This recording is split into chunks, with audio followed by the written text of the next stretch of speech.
Hello everyone, সবাই কেমন আছেন? শুভ সকাল।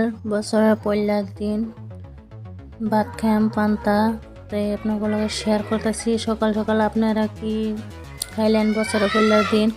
আমি 1 কুড়ি মাংস লইছি, বেশি লইছি না, 1 কুড়ি লইছি। পান্তা খেলে বহুত ভালো লাগে, শরীরের লেগেও ভালো আছে। পান্তা ভাত খেলে আলু ভর্তা বানাইছি, বিলাই চাটনি, মাছের ভর্তাও আছে, দেখছি মতো। তো অল্প অল্প করে সবই লইছি খাইম বললা।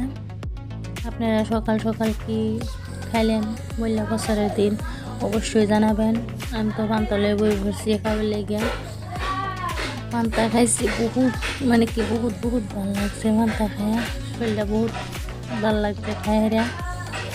আপনারা কী কী খাইছেন অবশ্যই জানাবেন। পান্তা খাইয়া প্রায় শেষই আমার। বছরের পয়লা দিন শাক শাক ভাল লাগে, শাক পাচলি শাক শাক আইটেম করছি না, ভর্তা ভর্তা আইটেম করছি। সবাই ভালো থাকবেন।